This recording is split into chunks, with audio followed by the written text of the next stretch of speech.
Hey guys, Ryan here, host of Somewhere in the Skies. So, a documentary series recently premiered on Netflix. It's called The Manhattan Alien Abduction. It centers on one of the most controversial alien abduction cases out there, involving a woman named Linda Napolitano. This three-part series doesn't only cover the case, but it also focuses on the primary investigator of the case itself, the late Budd Hopkins.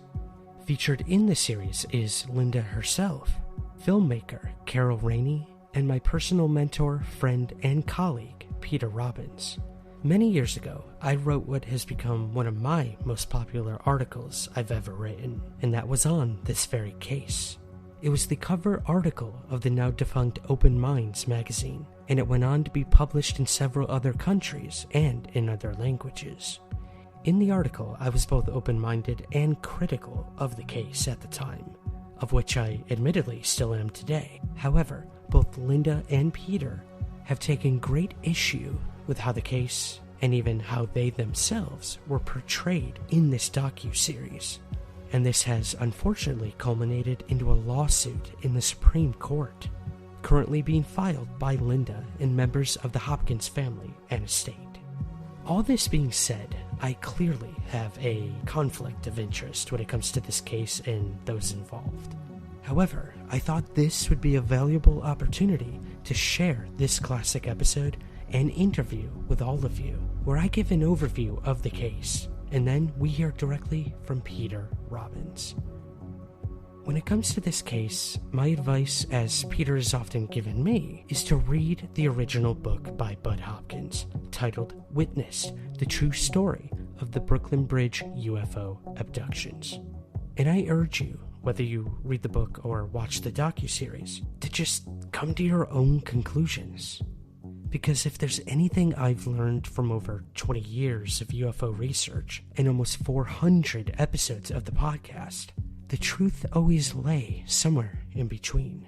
But for now, here's a classic episode about the Brooklyn Bridge alien abduction, where that truth also lay somewhere in the skies. Enjoy.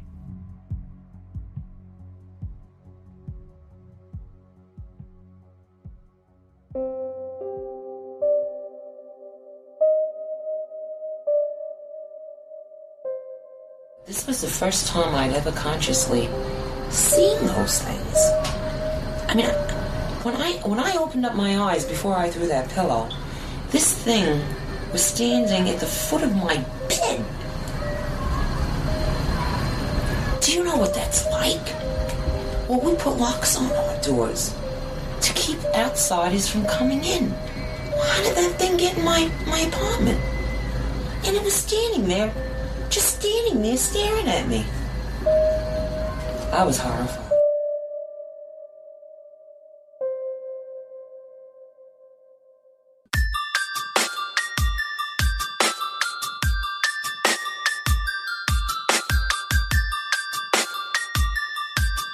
This is Somewhere in the Skies with Ryan Sprague.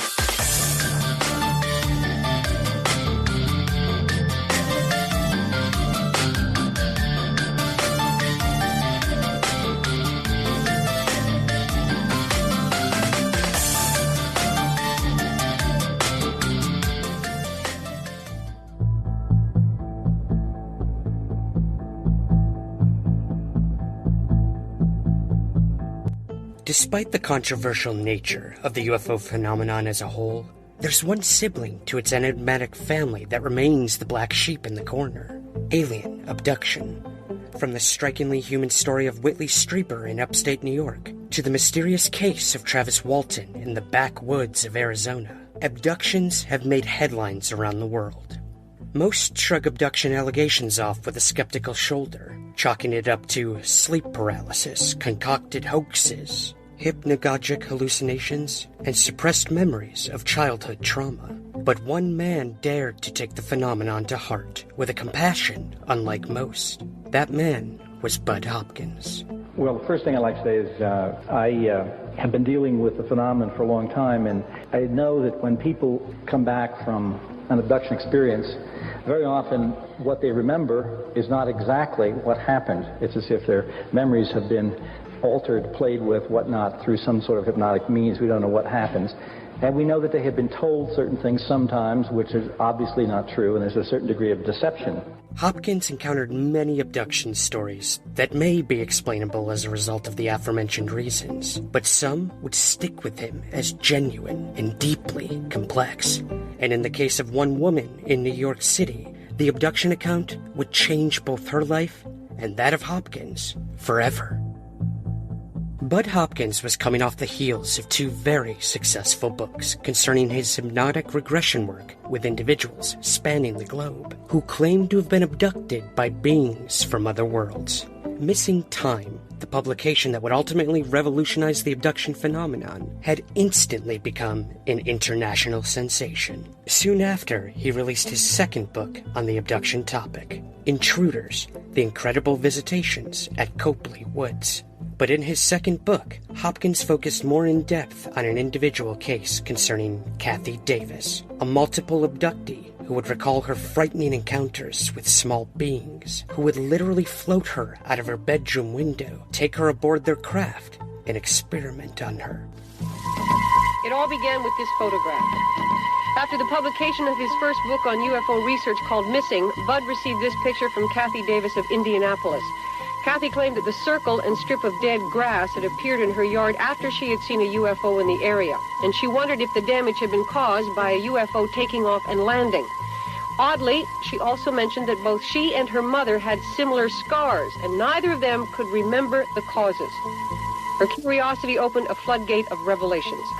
Under hypnosis, Kathy recalled not just the terrifying events of the night she mentioned, which culminated with her abduction, but several other close encounters that had occurred throughout her life. At the age of 7, she had apparently become an unwilling participant in a long-term genetic experiment. Kathy remembered none of this consciously. Hypnosis revealed that a sample of flesh had been removed from her leg during that first abduction by an alien creature she described as having a large head with huge black eyes. Now, if Kathy were the only person describing these encounters, one would be inclined, as she did herself, to doubt her sanity. But these drawings have been done by dozens of different people from various locations claiming similar experiences. Now, over the course of many hypnotic sessions, the purpose of these abductions became clear. Kathy had an ova removed from her body and was eventually shown a hybrid child, apparently part human, part alien. She was told that she was the mother, but could not keep the child.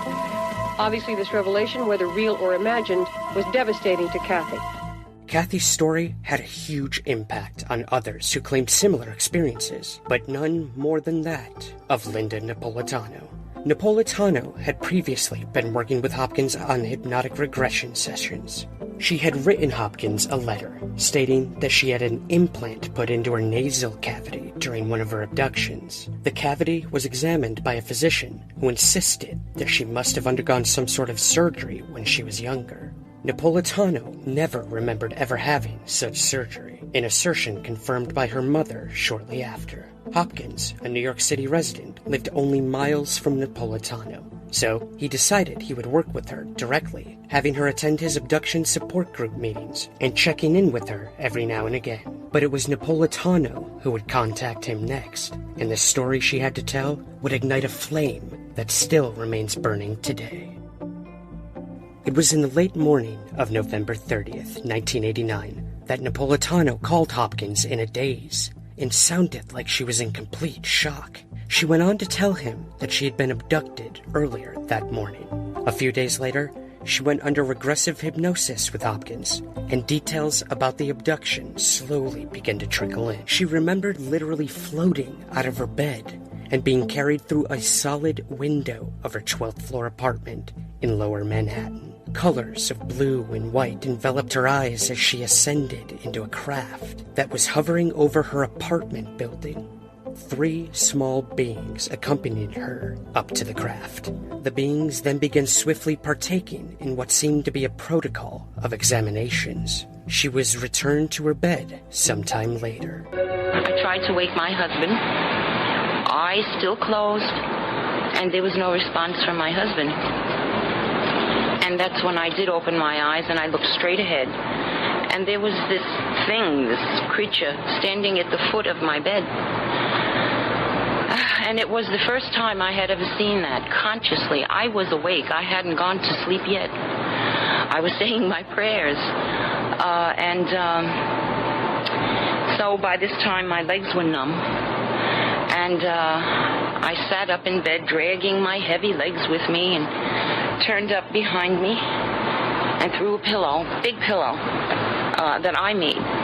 You would think that I stuffed them with rock. It was heavy. And I hit him, too, that creature. And my next conscious memory, fragmented memory, was seeing white fabric flow up and over my eyes and then down again. And then I felt something, perhaps little fists or maybe an instrument, pounding on my back. And that was all I remembered. And then my next conscious memory was that of falling into my bed. I could have fallen anywhere from 2 inches up or 2 feet up or whatever, but I was conscious and I felt myself fall into bed. Time progressed, and Hopkins continued to dig deeper into the regression sessions. He was looking for something solid that could help put Napolitano at ease or bring some sort of closure to her. Then, a letter arrived in Hopkins' mailbox that would break the case wide open and confirm that not only did Napolitano have a genuine and physical experience, but there had in fact been witnesses to the entire event. It wasn't until February of the following year that Hopkins received a shocking letter regarding Napolitano's abduction. In reading it, Hopkins was convinced that he was getting closer to some sort of answer to the abduction phenomenon. But first, he had to figure out how to approach Napolitano about the letter. For so long, she had tried to convince herself that it was some sort of continuous nightmare or hallucination. But the story Napolitano told under regression matched so strikingly with this letter that Hopkins had no other choice but to share the letter with her. The letter was reportedly written by 2 New York police officers under the assumed names of Richard and Dan, who were working undercover on the night of the event.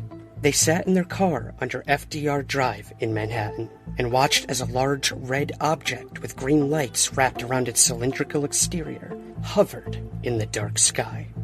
They sat in the car terrified, and soon they saw the figure of a woman in a nightgown, crouched in the fetal position, floating in midair. 3 small beings surrounded her in a triangular fashion as they ascended into the craft. The craft then headed towards the Brooklyn Bridge and disappeared out of sight. The officers couldn't process what they had just seen and sat there, dumbfounded, not quite sure how to proceed. They were deeply concerned about the whereabouts of this woman and wanted nothing more than to know that she was not only safe, but alive. Hopkins confronted Napolitano about the letter and warned her that the officers were planning a visit to her apartment. They had, in fact, remembered the exact location of her apartment building and even the floor she was mysteriously taken from. They were only 2 blocks away, and they were sitting under the FDR Drive in their car, and they used binoculars. And that's how they identified me, because they realized they knew what building and window that I came out of. It was only a few days later that Napolitano phoned Hopkins, confirming that the men had visited her and that it was a strange interaction indeed. The meeting was emotional on both ends. Meeting with each other confirmed that something impossible had been witnessed and experienced in real time, and that Napolitano was physically taken by something possibly extraterrestrial. Richard seemed a bit more relieved, although Dan was clearly distraught and bluntly asked Napolitano, quote, "How did you do it? How did you make it happen?" End quote. Napolitano was completely taken back by his questioning, defending herself by explaining that the entire event occurred against her will. Dan just didn't seem to accept that she hadn't had a part in the events that took place that night. Napolitano requested that the men meet with Hopkins to further the investigation of her experience. The men immediately said they wished not to meet in person and said they would contact Hopkins via phone. After more conversation, the officers left her apartment. Weeks later, Hopkins received a phone call from Richard, which threw a new curveball into the case. Richard admitted that he and Dan were in fact not members of the police department, but were hired security officers who were escorting a client to a helicopter pad in Lower Manhattan that night. This client was also a witness to the events. There was now a third person involved who Hopkins hoped to speak with, although doing so would prove difficult because the third person was a prominent figure in the political world.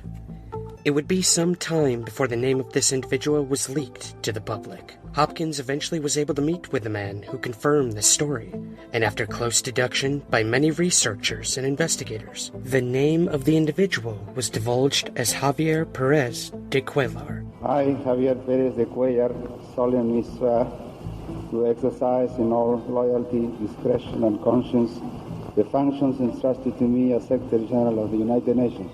The identity of this witness definitely heightened the stakes of the case immensely, but nothing would heighten them more than the actions Dan and Richard would soon take. Although Napolitano had been kidnapped by what seemed to be beings from another world, it was a kidnapping by humans that would traumatize her even worse. On October 15th, 1991, Napolitano was walking the streets near the South Street Seaport in Lower Manhattan when she spotted Dan jogging in the area. They both came to a complete halt, and suddenly Dan grabbed her and forced her into his car, all the time spouting incoherent assertions that Napolitano was what he referred to as a half-breed, and that she belonged to him.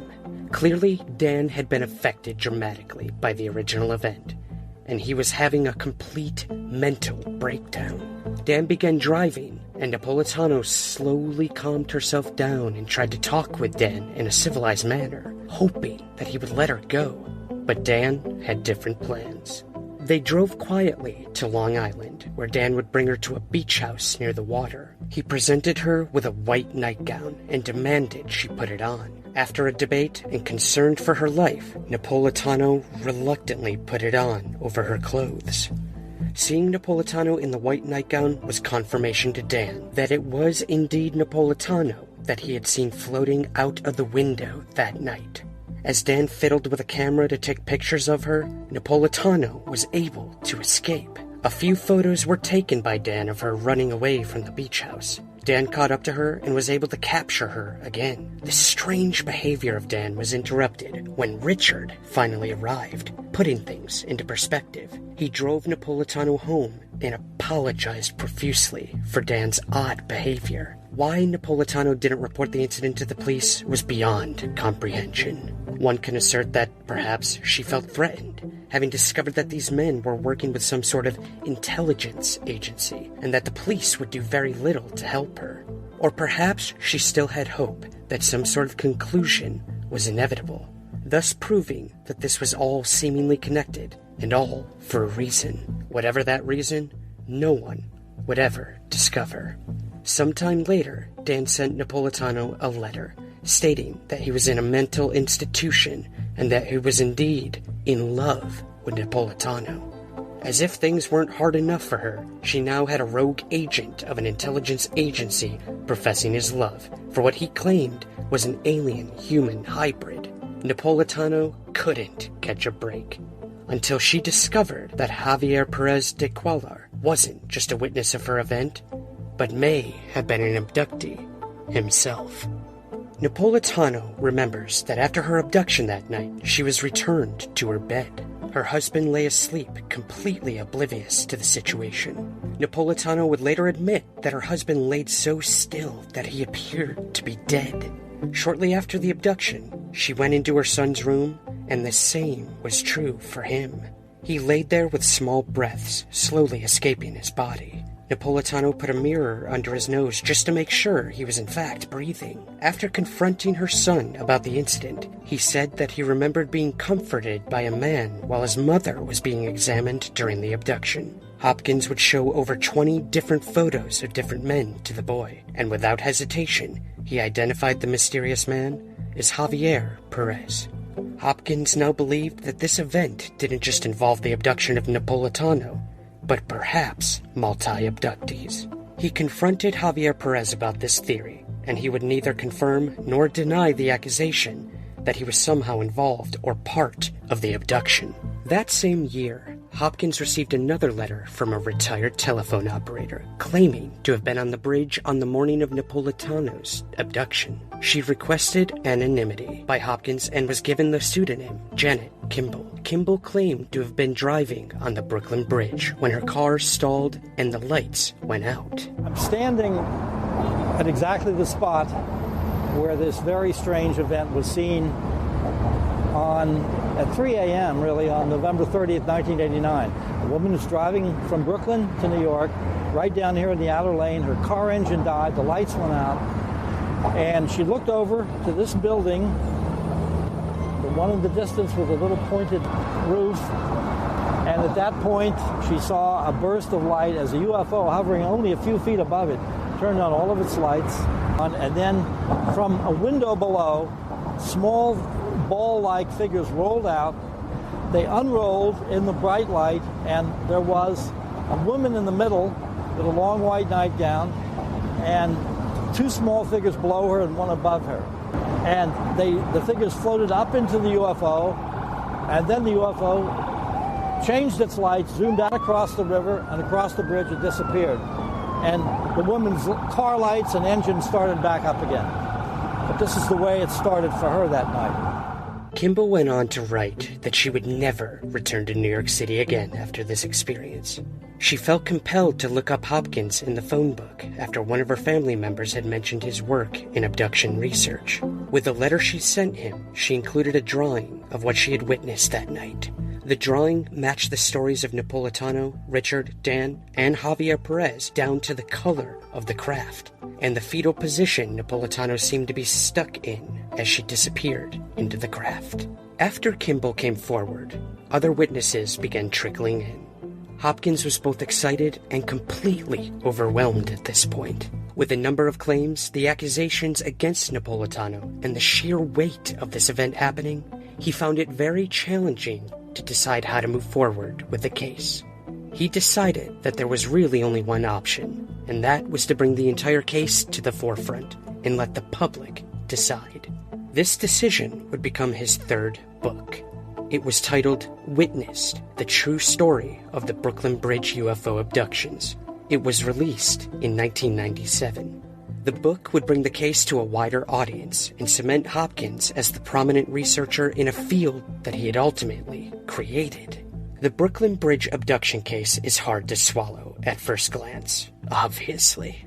It almost plays out like a science fiction novel. In fact, some investigators have gone so far as to claim that Napolitano borrowed the story from a book entitled Night Eyes, written by science fiction writer Garfield Reeves Stevens. The book bore striking resemblances to Napolitano's story. It was also published in April 1989, a few months before her supposed abduction. But even if she had fraudulently taken the story as her own, how would that explain the multiple witnesses? Again, one could make a bold theory that it was all a giant hoax perpetuated by Napolitano, Richard, Dan, Javier, and even Hopkins himself. While this seems like a grand conspiracy theory, crazier things have happened in the UFO field, and the skeptical inquiry into Napolitano's case has to be acknowledged, for several reasons. The first would have to be the entire affair with Richard and Dan. The events with them seem ripped directly out of some sort of thriller or even soap opera. And the fact that they never agreed to meet with Hopkins in person is cause for concern. Today, the Linda Cortile case website claims that there have been 23 witnesses to the events that night. A staggering amount of people who can't fully be accounted for or identified. And skeptics continue to claim many loopholes to the story, arguing that many details of the case could be too good to be true. The apartment block that Cortile lived on was a stone's throw from the active loading dock of the New York Post. Not a single worker on duty that shift reported anything unusual at the time. Now, that could be due to their own schedule at the time in question. A more telling fact that counts against this abduction taking place could surround Quellar and his limousine. Security personnel insists that transporting a dignitary such as the Secretary General of the UN is an enormous logistical process. Security teams often prepare high-ranking officials to travel well in advance. A huge part of this is the timetables given. If the car that is transporting the Secretary General is even a few seconds behind schedule, then UN forces would have to move in and determine what, if any, action is required. Checkpoints are also set up and used to help determine whether or not lateness is an issue. So one really has to wonder, how were these men out there at 3 a.m. in the morning and there was no contingency plan set in motion when all of this seemed to have occurred? So these observations definitely leave room for debate, as is the case with any UFO event, especially when it comes to the abduction phenomenon. And while a large part of me remains skeptical of this case, I felt it only appropriate and fair to hear the other side. And to do that, I turned to someone who had a direct connection to the case, having assisted Budd Hopkins on countless cases. And this one in particular, we're now going to hear from UFO researcher, author, and my mentor, Peter Robbins. I wanted to hear his thoughts on the case and his personal experiences during this lengthy, extraordinary, and highly controversial investigation. Hey everyone, Ryan Sprague here, host of Somewhere in the Skies. If you've ever thought about supporting us, we have great 2 easy options for you right now. If you listen to the show on Apple Podcasts, you can click the subscribe button at the top of your Apple feed. Or you can join our Patreon at patreon.com/somewhereskies. Both of these options give you the same benefits. Early access to the main show, bonus episodes and content, and priority to ask our guests your listener questions. So, to help support Somewhere in the Skies, click that subscribe button on Apple or visit patreon.com/somewhereskies. Thank you so much for your support, and keep looking up.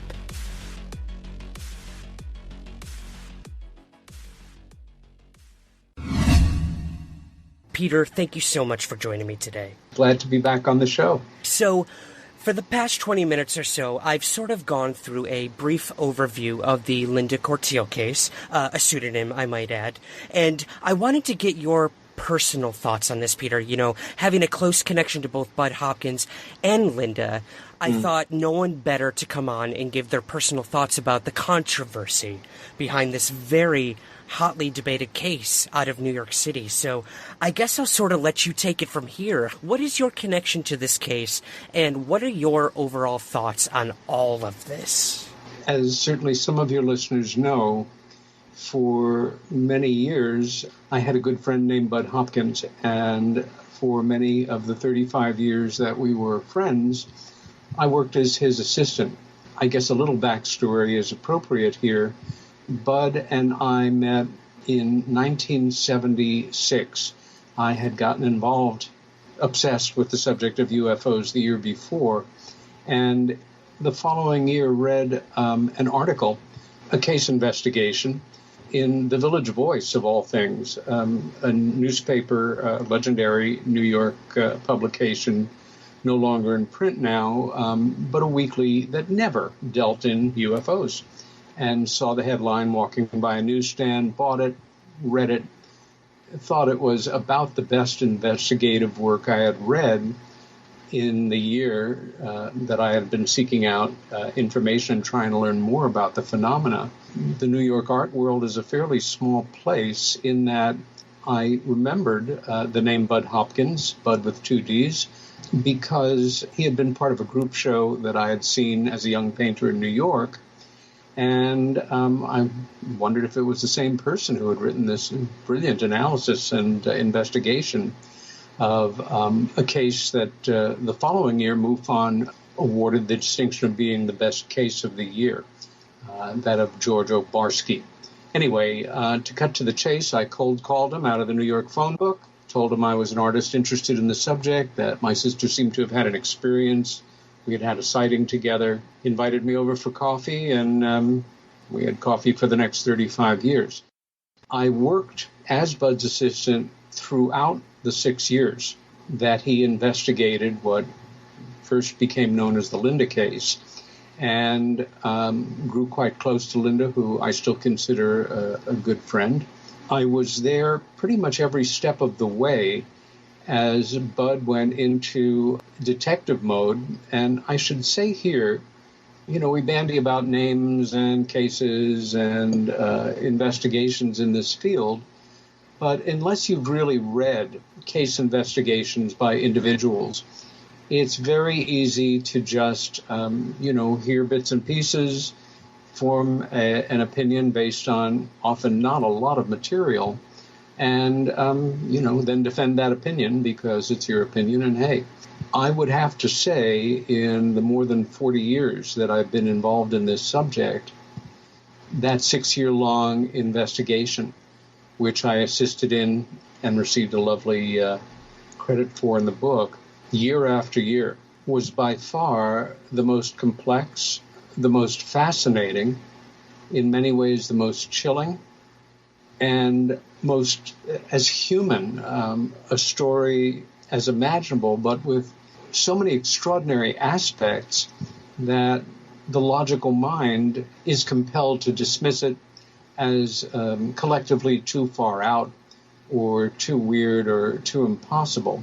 And I would say at whatever point we leave off on this discussion, listeners should remember one thing, which is the book that came out of this, a book called Witnessed, The True Story of the Brooklyn Bridge UFO Abductions, is a must-read for any serious investigator or student of the subject.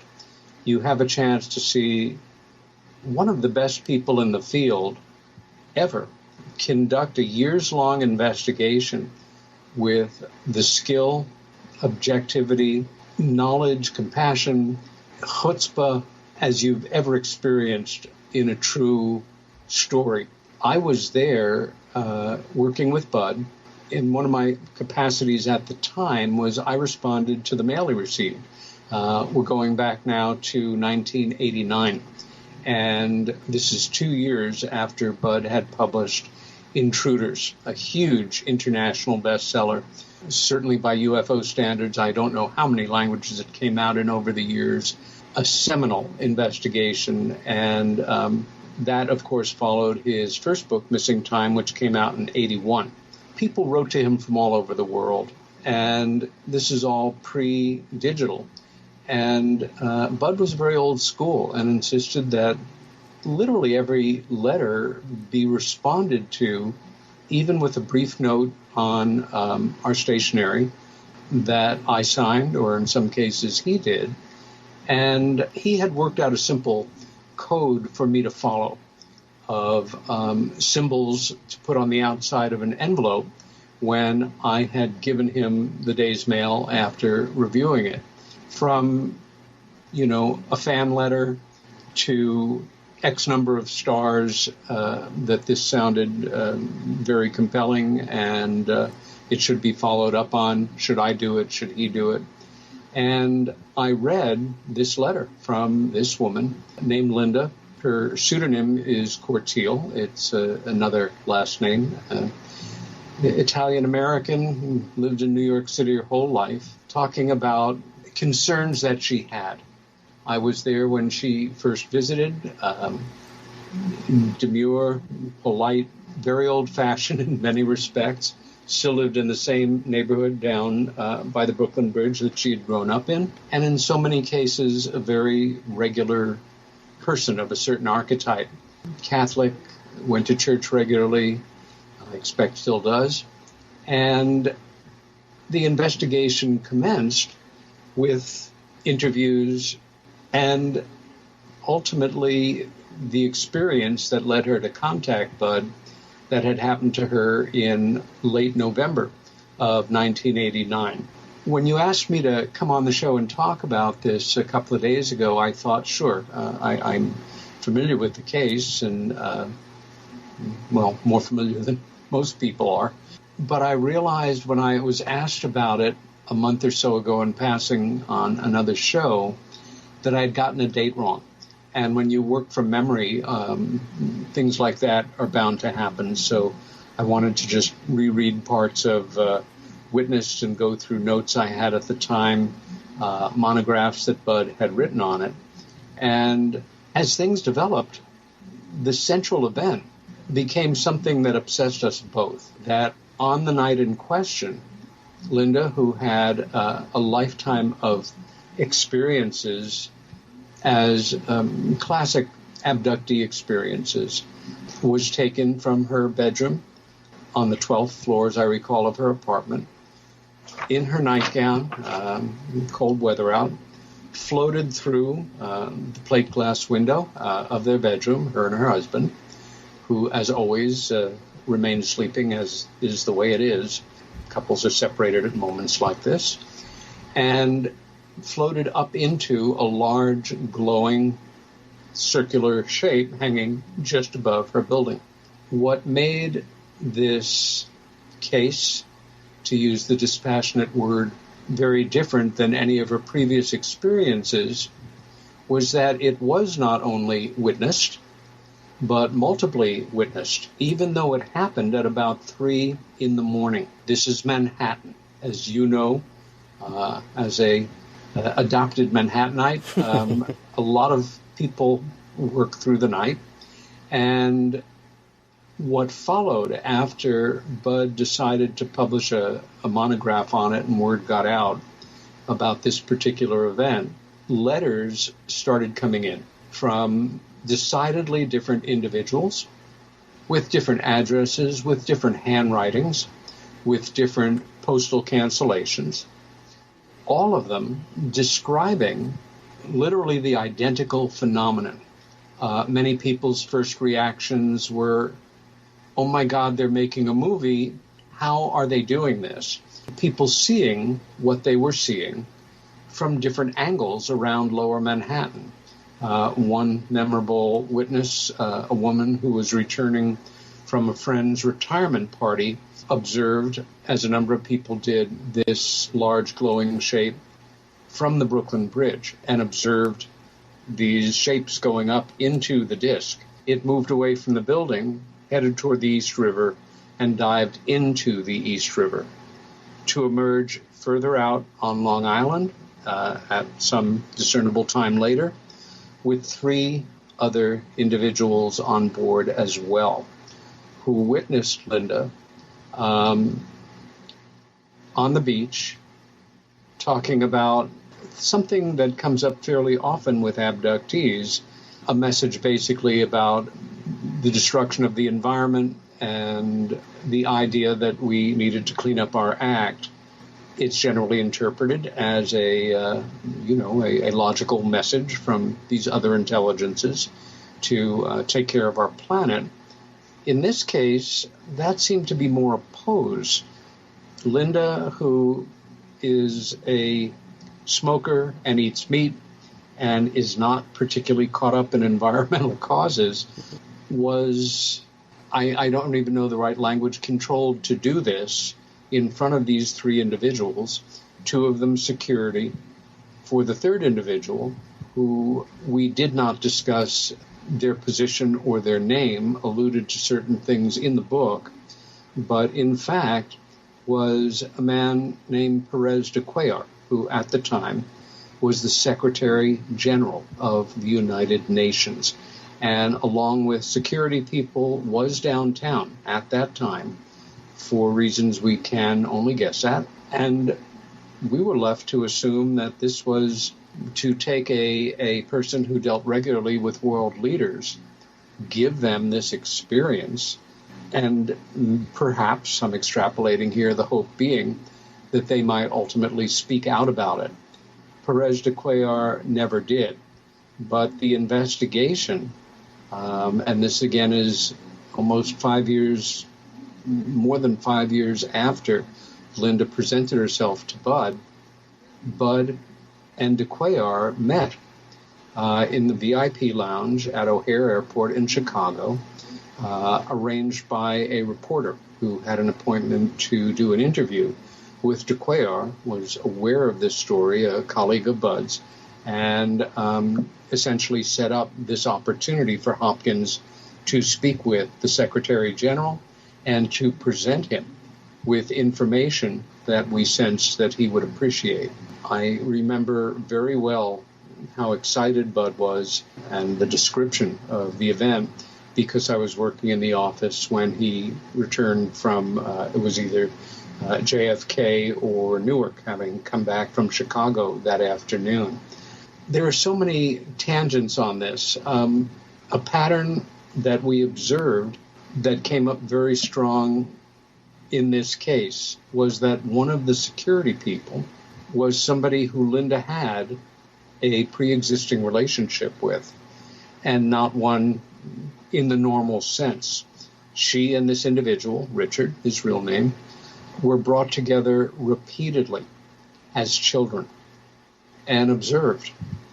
And they both remembered the quirkier, finer points of being respectively like 5 and 7 years old and being brought together repeatedly in childhood and adolescence, I would assume to be observed and perhaps even to set up or put pieces in place that would later be played out.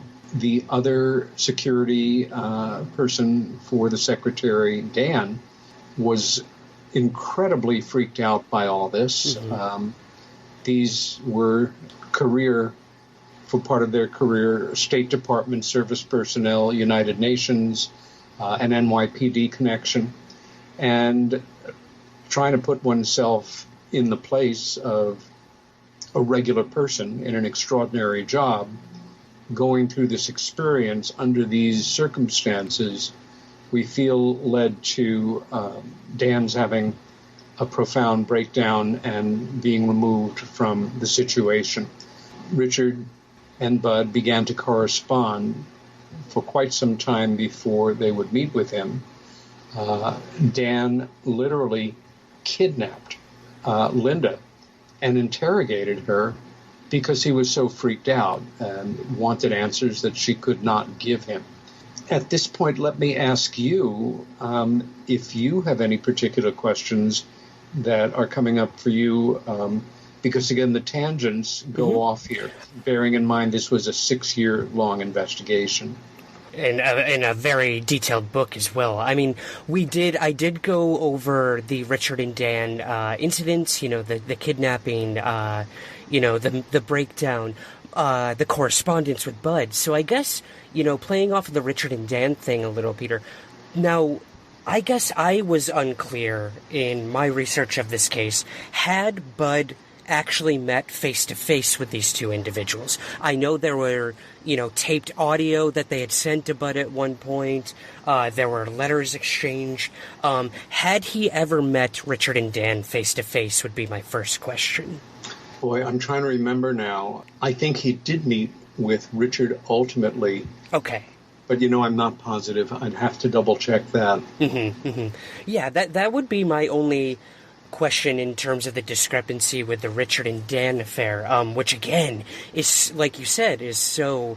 It can go many different ways. It plays out almost like a thriller or soap opera, which is a lot of the, the more skeptical of those with this case think that, this story seems too good to be true, all of these things happened all throughout the investigation. But again, like you said, we weren't there when any of this happened, so we cannot say for sure what happened, what did not. So in terms of that, I guess my next question for you would be, in terms of Javier, you said that Budd did meet with him, and and in the research I did, I came up with Javier neither confirming or denying any of this story. Now, do you have any more insight on what exactly they talked about and what Javier had to say in terms of all this?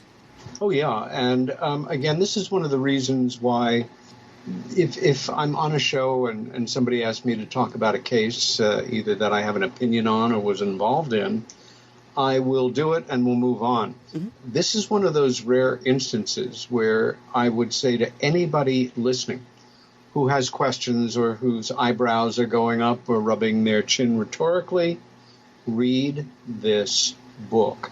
It's impossible for me to do it any justice, but I'm getting away from your question. And I think the best way to answer that is to take us back to that time in Budd's words. No, first, de Cuellar's wife was there, and at times within earshot. Budd was there with a reporter, and this was prearranged. The material that he gave to the secretary was acknowledged essentially with a nod. But let me jump right into the text here of Budd writing about this and beginning when he got home that afternoon. Okay. This is not something that he was reflecting on years later. Walking slightly behind my reporter friend so as not to be immediately seen by the third man, I entered the airline's VIP lounge, a quiet place with deep, luxurious seating and discreet bar. A dozen or so people waited for their connecting flights, and I immediately spotted the third man sitting with his wife reading. My nervousness abated somewhat when I saw no sign of a security detail. Walking over, the reporter introduced himself and then said, "This is my friend Budd Hopkins, a colleague from New York." I looked at the third man, whose passive, phlegenic expression registered no change. He asked no questions about me, who I was or why I was there, and turned to the reporter, who began talking to him about finding a more private place for the proposed interview. Nervously, I handed the third man my bulging package. "Sir, this is some material I think you'll find interesting," I told him. With the warnings about not taking packages from strangers fresh in my memory, and with the awareness that the third man must have been thoroughly briefed by previous security details about the danger of hidden explosives and letter bombs, I watched to see what he did with my suspicious-looking parcel. Without a break, he continued speaking with the reporter, while unobtrusively unzipping a small carry-on suitcase, he quickly tucked the package inside and closed the case. Not a word was directed at me, not a question about the package. Moving on here. The frustrated reporter continued to press the issue, asking if he ever remembered seeing anything strange late at night in the area. And again the third man paused and thought for a moment, saying softly that maybe one of his bodyguards might have seen something, a light, years ago, but didn't remember anything now. "I'm sorry I can't help you," he said. You could try to contact some of my bodyguards. Let's see. I believe one of them had a Russian name. What was that name?" Throughout, his responses had been gentle, extremely unruffled, and very low-key. What was missing was any sense of surprise or anger when he saw that his name had appeared in print in such a context. He did not say, "How did my name get mixed up with this?" or "This is ridiculous," or "Who wrote this piece anyway?" The responses one would logically expect a well-known person, protective of his reputation, to make. It continues on, but Hopkins' skills as a human observer and deductive abilities, for me, are legend. And while it's so many memories come up. The letters that we received were very poignant, all of them hungry to find out what in the name of God they had seen. None of them wanting attention, none of them wanting money, none of them wanting anything but information.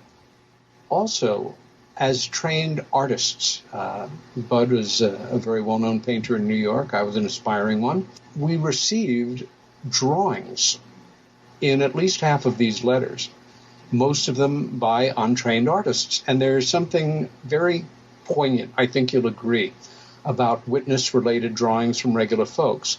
They have not studied art, but they have such intensity and high intention. And in this case, there was a certain lighting sequence and a specific quirk to the shape. And son of a gun, if all of these different drawings didn't capture it to some degree. Mm-hmm. Again, seen from different angles, different positions, different locations. I still find this, again, to be the most memorable UFO case I've ever worked, and that includes Rendlesham in terms of the hyper-specifics of the event. And for me, the ethics, if you will, the honesty, the character of the central individual involved. Linda is not, a Machiavellian sophisticate. She graduated from high school, got married, had 2 sons. Not surprisingly, the impact of these events extended into her family. If this brief conversation that we're having, although I'm doing most of the conversing, produces any result for your readers, I ask you again in a way that I normally would not. If you're interested in this subject, if you find this challenging or too challenging, or want to know more about it, or see the work of a crack investigator, a world-class investigator, sticking to an important story year after year. And I have to laugh sometimes because I think if Hopkins had gone into law enforcement instead of the arts, Lord help the criminals of this world. Had he been a New York City police detective, he would have had a very long list of convictions and, I'm sure, commendations. Anyway, my point just being, you don't have to go out and spend money on a collectible book. You can find paperback copies online for a couple of bucks. The book is Witness, the true story of the Brooklyn Bridge UFO abduction by Budd Hopkins. Perfect. Peter, I can't thank you enough for giving us that insider's perspective on all this. Like you said, it's easy for one to, in passing, read an article about this case. My whole involvement with covering this case was in a brief article I'd written many, many years ago for Open Minds magazine. As a young, naive researcher, I can attest that I did my research, but without really going deep, without having read the entire book. I had no, right to cast judgment on the case on either end of it. So to have someone like yourself who is directly involved with the prime investigator on the case, and even the person who was involved, is refreshing and invigorating. And again, I'm so happy we were able to get your side of this story. And like you said, for anyone who really wants to look into it, on either end of the skeptical or believer end of it, read the book. So, again, I have to thank you for covering this with us today. Glad to, my friend. My thanks to Peter Robbins for taking the time to reflect on this case. It certainly opened my eyes on the legitimacy of Linda's claims and the diligence Budd Hopkins showed in his thorough investigation of the incredible accounts. And this is where I land on this entire event. Like so many other cases that we've covered here on Somewhere in the Skies, and so many others that continue to come across my digital desk, these are accounts, stories. Irrefutable evidence, or evidence in general, is predominantly sparse. And in the case of Hopkins and his book based on this case, it was an extraordinary story that defied logical explanation. And while it was fascinating and well told, it was, as so often these cases are, open to extreme interpretation and scrutiny. We're asked to accept the account as is, based on the testimony of some of the participants. As a result of this, I remain on the fence. For all I know, the Linda Napolitano case might have gone down the way that Hopkins said it did. I wasn't in the room when Peter Robbins read Linda's letters and passed them on to Budd. I wasn't in the room when Hopkins put Linda under hypnotic regression to retrieve possible memories of the event. And I wasn't there on the Brooklyn Bridge to watch as a woman ascended into a craft and disappeared out of sight. No matter where you land on this case, I urge you, as Peter Robbins did, to read the book Witnessed by Budd Hopkins. Remain open-minded, but also remain on guard. Because as Carl Sagan once said, extraordinary claims require extraordinary evidence.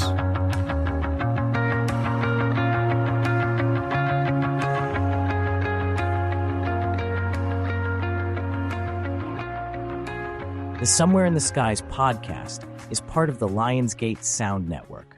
please take a moment to rate and review the show on Apple Podcasts, Spotify, or wherever possible. Thank you for listening.